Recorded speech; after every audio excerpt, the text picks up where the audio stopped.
Hello everyone, मैं हूँ रीटा उपाध्याय। आज हम एक बहुत ही महत्वपूर्ण टॉपिक पर डिस्कस करने वाले हैं और सबसे पहले हम इस वीडियो में ओबीसी रिजर्वेशन के बारे में जानेंगे कि आखिर में पिछली बार क्या हुआ था उस सुनवाई में और आगे हमें कौन सी नई डेट मिली है। उसके बाद हम एमपीपीएससी की डार्क साइड के बारे में जानेंगे क्योंकि बहुत से लोगों को सिर्फ इसकी ब्राइट साइड दिखती है क्योंकि इस परीक्षा के माध्यम से डिप्टी कलेक्टर बनते हैं तो इसीलिए सबको वही दिखता है, पर उसके पीछे का जो स्ट्रगल है, जो डार्क साइड होती है एमपीपीएससी की, वो बहुत कम लोगों को पता है।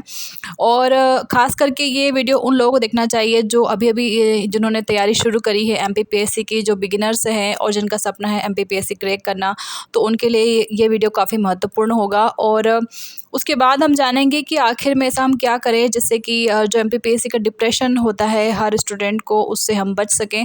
तो ये वीडियो काफ़ी महत्वपूर्ण होने वाला है, इसलिए इस वीडियो को अंत तक ज़रूर देखिएगा क्योंकि वीडियो के ख़त्म होते होते आपको काफ़ी सारा नॉलेज मिलेगा इस एग्ज़ाम से रिलेटेड जो आपको फ्यूचर में काफ़ी काम आने वाला है। तो इसलिए वीडियो को ज़रूर अंत तक देखें और चैनल को सब्सक्राइब कर लीजिए प्लीज़, क्योंकि अगर चैनल सब्सक्राइब आप नहीं करेंगे तो मैं इस तरह की वीडियोस नहीं बना पाऊँगी यूट्यूब पर और मुझे चैनल बंद करना पड़ेगा अपना। इसलिए प्लीज़ चैनल सब्सक्राइब करें और मुझे सपोर्ट करें। और वीडियो में अगर आपको कुछ भी अच्छा लगा हो तो प्लीज़ लाइक कर दीजिएगा एक, ताकि मैं भी मोटिवेट रहूँ वीडियोस बनाने के लिए।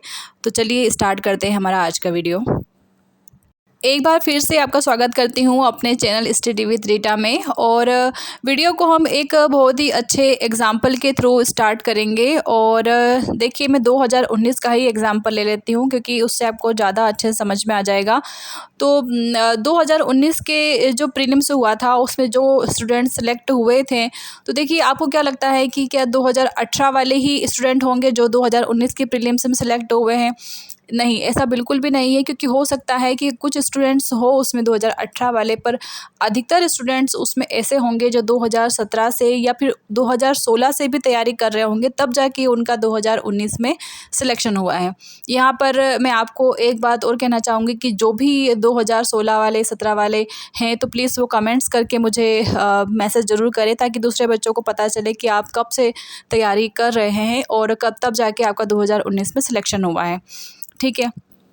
अब अगर हम 2017 से काउंट करें, क्योंकि कम से कम 2 साल तो लग जाता है पीएससी की प्री निकालने में, इतना तो आपको टाइम लगेगा ही लगेगा अगर आप अच्छे से तैयारी करेंगे तब भी, है ना। तो 2017, 18, 19, 20, 21, 22 छठा साल चल रहा है और अभी तक आपका रिज़ल्ट भी अटका हुआ है प्रीलिम्स का, क्योंकि बहुत सारे बच्चे अभी अटके हुए हैं संशोधित रिज़ल्ट की वजह से।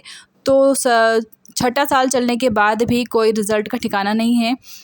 और 23 और 24, 2023 और शायद 24 भी लग सकता है, क्योंकि अभी प्रीलिम्स का रिज़ल्ट आना बाकी है, अभी उसका मेंस होना बाकी है, इंटरव्यू होना बाकी है। तो देखिए, और ओबीसी जो रिजर्वेशन की कार्रवाई है वो काफ़ी धीमी गति से चल रही है, तारीख पे तारीख मिलती जा रही है, तो शायद 2 साल अभी और लग जाएंगे। तो आप देखिए कितना लंबा टाइम बीत गया है एक एग्ज़ाम को पास करने में, एक जॉब को हासिल करने में।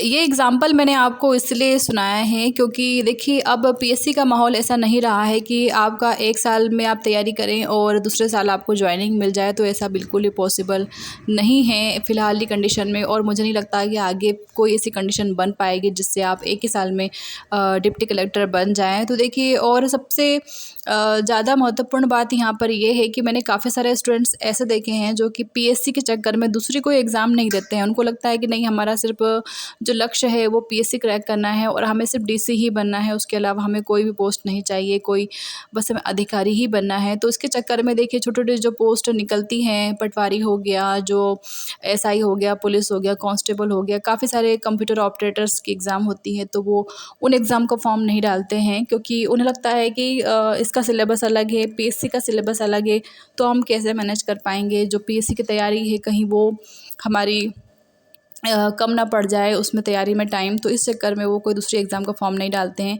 जो कॉलेज के द्वारा जो प्लेसमेंट वगैरह मिलते हैं तो वो कभी-कभी वो उन्हें भी इग्नोर कर देते हैं कि नहीं, हमारा तो सिर्फ एमपीएससी करना है और हम यही बनेंगे। तो आप देखिए, ऐसी गलती बिल्कुल ही मत कीजिए। और मैंने ये वीडियो इसीलिए बनाया है कि इस तरह की कंडीशन आपके साथ क्रिएट ना हो, इतना टाइम आपका बर्बाद ना हो। इस वीडियो के माध्यम से मैं आपको सिर्फ एक ही बात बोलना चाहती हूँ कि आप पूरी तरह से एमपीपीएससी पे डिपेंड ना रहे। यदि आपके पास कोई जॉब की अपॉर्चुनिटी आती है, यदि कोई दूसरी वैकेंसीज भी निकलती है एमपीपीएससी के साथ साथ में, तो आप उनका भी फॉर्म ज़रूर डालें। क्योंकि देखिए पीएससी एक बहुत बड़ा दलदल है जिसमें आप फंसते जाएंगे और आपको पता भी नहीं चलेगा कि आप कितने बड़े दलदल में फंस चुके हैं। क्योंकि देखिए हर साल हमारा जो तैयारी का जो लेवल होता है वो बढ़ते जाता है, और हर साल हमारा होता है ऐसा ही होता है कि बस 2 नंबर से हम रह गए, 3 नंबर से रह गए, 5 नंबर से रह गए। तो हर बार हमको ऐसे ही लगता है कि चलो इस बार तो मेरी तैयारी हो चुकी है, पिछली बार ही बहुत सारा पढ़ लिया, थोड़ा-सा इस बार पढ़ लूँगा, तो हो सकता है इस बार मैं एमपीपीएससी क्लियर कर लूँ, है ना? हो सकता है आप इस सोच के साथ आगे बढ़ें और आप क्लियर भी कर लेंगे। फिर क्या होता है कि हम मेंस में 1-2 साल हमें लग जाते हैं, हम मेंस से भी रुक जाते हैं। मेंस अब भी यदि आपने क्वालीफ़ाई कर लिया तो देखिए इस तरह की कंडीशन सरकार क्रिएट कर देती है कि बच्चा प्री भी क्वालीफ़ाई कर लेता है, मेंस भी क्वालीफ़ाई कर लेता है, फिर भी उसे रोक लिया जाता है और वो इंटरव्यू तक नहीं पहुंच पाता है। और इंटरव्यू में भी अगर पहुंच जाए तो फिर उसे ओबीसी रिजर्वेशन जो है 14%, 27% के चक्कर में वापस उसे बाहर निकालने की कंडीशन वो लोग क्रिएट कर देते हैं। इसीलिए मेरा आपसे एक निवेदन है कि प्लीज़ आप एमपीपीएससी के साथ साथ अन्य एग्ज़ामों की तैयारी भी करें। और यदि आप अन्य एग्ज़ामों की तैयारी में आपका मन नहीं लग रहा है तो कम से कम आप पीएससी की तैयारी करते करते अपना क्वालिफ़िकेशन ज़रूर बढ़ाएं। यदि आपने बीएससी के बाद यदि आपने पीएससी की तैयारी शुरू करी है, यदि आपने एमए के बाद भी तैयारी शुरू करी है, तो आप डबल एमए कर लीजिए। कोई भी जो डिग्री है जिसमें आपको लगता है कि आपका इंटरेस्ट है, हो सकता है फिर वो कोई मेडिकल से हो, न्यूट्रिशन से हो, या तो फिर योगा से हो, कोई भी डिग्री हो, आप उस डिग्री के लिए अप्लाई कर लीजिए। क्योंकि 1-2 घंटे तो हम अपने लिए निकाल ही सकते हैं दूसरे कामों के लिए। तो यही कहना था। और एक बात आपसे ये बोलना चाहूँगी कि प्लीज़ एमपीपीएससी की तैयारी करते-करते आप कम से कम अपनी अर्निंग का सोर्स ज़रूर जनरेट करें, ये बहुत ज़्यादा ज़रूरी है। इससे आप डिप्रेशन में नहीं जाएँगे।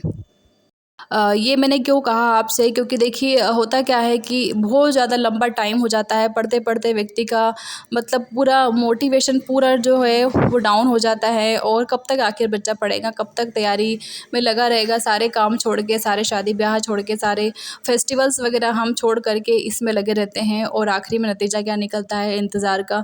तो देखिए आपको क्या करना है कि आपको पीएससी की तैयारी करते-करते अर्निंग का सोर्स जनरेट करना है, और ये बहुत ज़्यादा ज़रूरी है। यदि आपकी इनकम थोड़ी-सी भी अगर बनी रहेगी लाइफ में, तो आप इतना ज़्यादा डिप्रेस्ड नहीं होंगे। और देखिए तो कैसे करें अर्निंग पीएससी करते-करते, मैं आज आपको ये बताऊँगी। तो आप ये मानते हैं कि आप इतने बड़े लेवल पे तैयारी कर रहे हैं, पीएससी की तैयारी करना कोई मजाक नहीं होता है। आपका नॉलेज का लेवल काफ़ी इंक्रीज़ हो जाता है इस एग्ज़ाम की तैयारी करते-करते। तो आप ट्यूशन ले लीजिए, अगर यदि आपको इंटरेस्ट है किसी को पढ़ाने में तो छोटे बच्चों की ले सकते हैं। यदि आप बड़े बच्चों को पढ़ा सकते हैं तो आप बड़े बच्चों को ट्यूशन्स लीजिए। 2 घंटे में आप काफ़ी अच्छा अर्निंग कर लेंगे। कम से कम 2,500-3 हज़ार रुपये महीना भी यदि आपने कमा लिया 1 महीने में तो भी काफ़ी है। क्योंकि कम से कम इन पैसों ये पैसे जो आ जाएँगे आपके पास, उससे कम से कम आपको किसी के आगे हाथ नहीं फैलाना पड़ेंगे। भले वो पेट्रोल के लिए हो, रूम किराए के लिए हो, कम से कम आप अपना खुद का खर्चा तो निकाल सकते हैं। और फिर भगवान ने हर किसी के अंदर कुछ ना कुछ क्वालिटी ज़रूर दी होती है। आप अपनी क्वालिटी को पहचानें कि आप में क्या योग्यता है, और फिर उस योग्यता को आप आगे बढ़ाएँ और उससे आप अपनी अर्निंग स्टार्ट करें।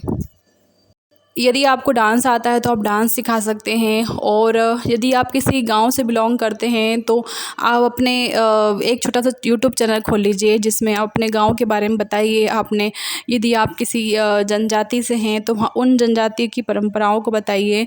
और आपके घर में यदि कोई पारंपरिक तरीक़ों से यदि कोई खाना बनता है, पारंपरिक तरीक़ों से यदि कोई त्यौहार सेलिब्रेट किया जाता है, तो आप उस चैनल में आप अपने परिवार को बताइए, अपने घर के बारे में बताइए, अपने गाँव के बारे में बताइए।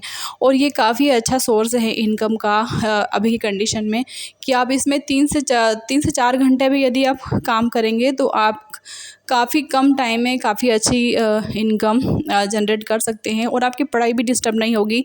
ऐसा नहीं है कि आपको रोज़ का रोज़ ही कोई मतलब वीडियो डालना है। आप 7-8 दिन में भी यदि एक वीडियो डाल देते हैं तो भी अच्छा है। और यदि आपके पास टाइम है ज़्यादा तो आप 2 दिन में 3 दिन में भी आप एक वीडियो अपलोड कर दीजिए, तो उससे भी आपका अच्छा हो जाएगा काम और आपकी पढ़ाई भी डिस्टर्ब नहीं होगी। यदि आप बाहर जाके आपको रहना पड़ता है तो आप रूम चार्ज भी अपना खुद के पैसों से दे सकते हैं। और जितना ज़्यादा ज़रूरी एक लड़के के लिए कम कमाना है, उतना ही ज़्यादा ज़रूरी एक लड़की के लिए भी है। तो लड़कियां ये कभी ना सोचें कि हमें क्या ज़रूरत है, हम तो सिर्फ अपनी पढ़ाई पर ध्यान देंगे, ऐसा नहीं है। 21 साल के बाद लड़का हो या लड़की, हर किसी को अपना खर्चा कम से कम खुद उठाना चाहिए। आप इतने सक्षम बन जाइए पढ़ते-पढ़ते ही कि आपको अपने खर्चों के लिए कम से कम अपने माँ-बाप से कोई पैसा ना माँगना पड़े। अब हम चलते हैं डिप्रेशन की तरफ कि आखिर में लंबे समय तक यदि हम किसी चीज़ की तैयारी करते हैं तो हम डिप्रेशन का शिकार क्यों हो जाते हैं। क्योंकि देखिए लंबे टाइम तक यदि आप एक ही चीज़ के पीछे पड़े रहेंगे तो आपके दिमाग में क्या होता है कि पूरे टाइम एक ही बातें चलती रहती हैं कि बस क्या पता क्या होगा, क्या मालूम मेरा सिलेक्शन होगा या नहीं, क्या पता मैं करेक्ट। आप जब तैयारी करते रहते हैं ना तब उसके उसी ड्यूरेशन में आपके जो पेरेंट्स होते हैं वो काफ़ी जगह ये बात का प्रचार प्रसार कर डालते हैं कि मेरी बेटी तो पीएससी की तैयारी कर रही है या मेरा बेटा तो पीएससी की तैयारी कर रहा है। तो काफ़ी जगह ये बात फैल चुकी होती है और यही चीज़ें हमें ख़ास करके हमारे दिमाग पर दबाव डालती हैं कि यार पता नहीं हुआ तो फिर क्या, लोग क्या बोलेंगे, मेरे पेरेंट्स क्या सोचेंगे मेरे बारे में। तो इस तरह की बातें हमारे दिमाग पर असर डालती है। ऊपर से फिर जो सरकार की जो नीतियाँ आती हैं, जो सरकार के जो काम हैं वो भी कहीं हद तक हमें डिप्रेस्ड कर देते हैं। तो इससे बचने का आपके पास एक ही तरीका है कि आप अपने आप को बिज़ी रखिए, आप तैयारी करिए, साथ में कोई भी पार्ट टाइम जॉब करिए और जो भी टाइम उसके बाद आपका बचता है वो आराम करने में बिताइए। और फालतू की न्यूज़ बिल्कुल भी ना देखें, जो बार बार एक ही न्यूज़ पर जो वीडियोस बनाते हैं जो चैनल्स, आप प्लीज़ उन्हें अवॉइड कीजिए। क्योंकि वो देखिए कहीं ना कहीं वो तो अपना चैनल ग्रो करने में लगे रहते हैं, पर इस सब बातों का असर आपके दिमाग पर पड़ता है और आप इससे डिप्रेस्ड हो सकते हो। इसलिए प्लीज़ आप इन सब चीज़ों को अवॉइड कीजिए और ज़्यादा से ज़्यादा खुश रहने की कोशिश कीजिए। दूसरों की खुशी में खुश रहने की आदत डालिए तो आप कभी भी दुखी नहीं होंगे, आप हमेशा हैप्पी रहेंगे। क्योंकि जो दूसरों की खुशी में खुशी ढूँढ लेता है ना, वो कभी भी दुखी नहीं हो सकता। चलिए बातों ही बातों में मैं आपको ओबीसी रिजर्वेशन के बारे में जानकारी नहीं दे पाई। तो देखिए ओबीसी रिजर्वेशन की जो लास्ट टाइम जो सुनवाई हुई थी उसमें उनका कहना है कोर्ट का कि हमने जो भर्तियां हैं उन पर रोक नहीं लगाई है और हमें लेटेस्ट जो डेट मिली है वो 13 अक्टूबर मिली है। पर देखिए सर जो कोर्ट ने कहा है कि भर्तियों पर रोक नहीं लगाई है, पर यदि मान लीजिए भर्तियां हो भी जाती हैं तो फिर क्या होगा। आप इतनी मेहनत करके किसी जॉब के इतना करीब पहुंच जाओगे, मान लीजिए आपने भर्तियां उन्होंने निकाल दी गवर्नमेंट ने और फिर आप एग्ज़ाम पास करके आप इंटरव्यू तक पहुंच गए, इंटरव्यू भी मान लीजिए आपने पास कर लिया और फिर पता चले कि जॉइनिंग होने वाली है और उसके बाद यदि कोर्ट का आदेश आ गया कि सिर्फ 14% ही आरक्षण दिया जाना चाहिए ओबीसी को, फिर क्या होगा। आपको वहाँ से वो निकाल देंगे कि नहीं हमें तो सिर्फ 14% बच्चे ही चाहिए ओबीसी कैटेगरी से। तो देखिए वहाँ से जब आप वापस लौटेंगे ना, जॉइनिंग के बाद से जब वापस आप यहाँ पर आएंगे, ज़ीरो पर आ जाएंगे, तो वो काफ़ी ज़्यादा आपके लिए नुकसानदायक होगा। वो चीज़ आप झेल नहीं पाएंगे। इससे बेहतर है कि कम से कम जो भर्तियां हों उसके पहले ओबीसी रिजर्वेशन का जो मामला है कम से कम वो निपटा दिया जाए तो काफ़ी ज़्यादा बेहतर है। क्योंकि अभी आपने मेहनत नहीं करी है तो आपको इतना फ़र्क नहीं पड़ रहा है। फिर जिस दिन आप मेहनत करके इंटरव्यू तक पहुंच जाएंगे और फिर आपको इंटरव्यू से बाहर कर दिया जाएगा तो वो जो पेन है वो बिल्कुल असहनीय होगा और वो बिल्कुल भी आप सहन नहीं कर पाएंगे प्लीज़। इसीलिए जहाँ तक मेरा ओपिनियन है कि ओबीसी रिजर्वेशन का जो केस है कम से कम वो फाइनल हो जाना चाहिए आने वाले टाइम में, तो ज़्यादा बेटर है नई भर्तियां होने के पहले। आपकी क्या राय है आप मुझे कमेंट सेक्शन में लिख के ज़रूर बताइएगा। और मैं बार बार ओबीसी रिजर्वेशन पे वीडियो नहीं बनाती हूँ क्योंकि काफ़ी लंबी डेट मिल गई थी, इसलिए मैंने आपको ये सूचना दे दी। तो अब 13 अक्टूबर को यदि कोई डिसीजन आता है तो ठीक है। और हाँ एक बात ये बताना भूल गई मैं आपको कि सुप्रीम कोर्ट का हवाला दिया है इस बार कोर्ट ने, क्योंकि जो ओबीसी के पक्ष में जो तर्क रखे गए थे उन्होंने कहा था कि जब 50% आरक्षण से ज़्यादा नहीं होना चाहिए तो फिर आपने ईडब्ल्यूएस वालों को क्यों दिया। और फिर उन्होंने कहा था कि जो आरक्षण देने का जो क्षेत्राधिकार है वो हाई कोर्ट का नहीं है, ये सुप्रीम कोर्ट डिसाइड करेगा। इसलिए अब हाई कोर्ट ने कहा है कि सुप्रीम कोर्ट में भी कुछ मामले हैं, पेंडिंग पड़े हुए हैं ओबीसी रिजर्वेशन को लेकर के।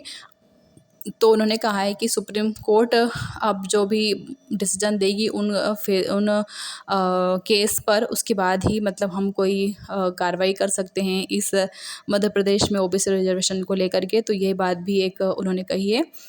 तो देखिए 13 अक्टूबर की डेट मिली है, अब देखते हैं 13 अक्टूबर को क्या होगा। पर आप बार बार ओबीसी रिजर्वेशन की न्यूज़ ना देखें, और पीएससी से रिलेटेड भी ज़्यादातर न्यूज़, अगर कोई लेटेस्ट अपडेट आता है तो सिर्फ वही देखें। जो फालतू की न्यूज़ बताते रहते हैं उनसे आप बचिए, और ज़्यादा से ज़्यादा टाइम अपना पढ़ाई में लगाइए, क्योंकि बहुत सारी वैकेंसीज निकलने वाली है और कुछ निकल भी चुकी हैं।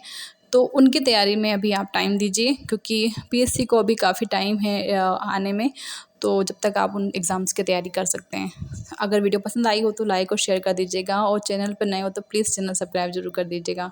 Thanks for watching.